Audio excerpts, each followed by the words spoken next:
an awful lot of stuff you can do before you sell a company. Okay.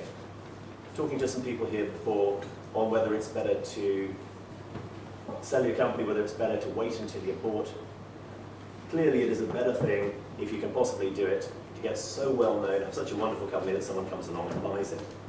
So this book is not all about just when you get to the point you're ready to sell, going out there and doing a sale process. There's a lot in there about building up a great company, a company maximizing its value so that someone comes along and buys you before you ever have to go into a sale process.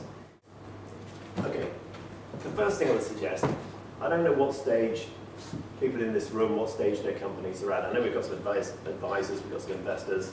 We have got quite a few entrepreneurs here as well. Some people have been speaking to quite early stage, some people are quite far down the line. What I want to do first of all is talk about an exercise you can do to make sure that you know what the value could be of your business. You can do this on the first day, you can do it once a year. If you've never done it before, you've already been going 5 years, you can do it at that point. But I guess the key thing is to make sure that all your stakeholders know what value they're trying to get out of the business. See whether that is reasonable, see whether you're aligned, and have a plan to get to that value. And I guess the other areas on there relate to, the first one relates to the size of the market, the value of your company. Arguably, you can get the most possible value for a company if it's got a product that appeals to a huge target audience, ideally to everyone in the world, and you can prove that it can be sold at a price that people will pay. Okay. If you've got a very niche product that is only going to be sold to Western European investment banks, let's say, you have to be able to, not only to close sales for yourself, but to be attractive to an acquirer, you have to be able to show that there are a big enough audience, but they're going to pay a big enough price that they're going to justify what they're going to pay for you. If they're going to pay a multiple of revenues, you've got to show that there's a big enough market we were talking about before. I'd say as a golden rule, any salesperson who is available when you're looking for salespeople, it's not worth hiring.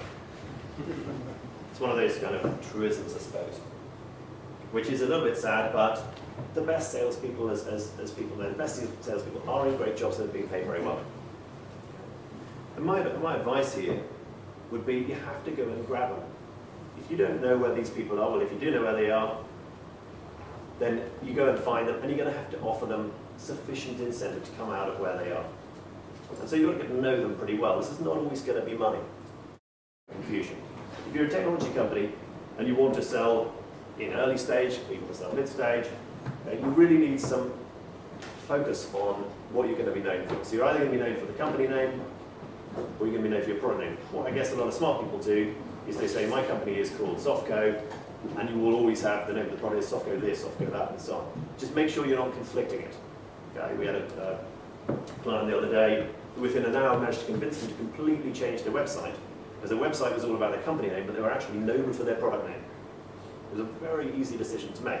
Just haven't made it because if it's your own company, you don't often look inwards, I guess. You've got to work out who the best people are to buy you. Okay.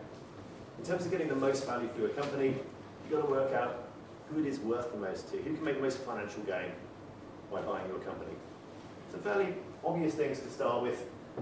Could they sell your products to their customer base? Usually, I guess the majority of high-value technology transactions, a giant company, Microsoft, Symantec, McAfee, Cisco, is buying a fairly tiny company because they think they can sell their product millions of times. Don't even dream of trying to sell your company without an advisor. I really mean that, even if I wasn't one myself. Don't do it. There are lots of good reasons for that, they're documented in that book. Don't do it unless you have already sold several companies yourself and you know exactly how to do it and you know all the acquirers. Or you have someone on the board who has those qualifications.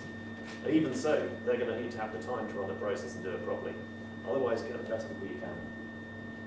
And really just I guess the key experience here is, particularly in these sort of times, some of the really big guys will be hunting among the smaller companies because there aren't that many big companies to sell. Be very careful. If you've got a mid-sized technology company, you may be very flattered if someone like JP Morgan or Goldman Sachs or someone like that comes along and says, I want to sell your company.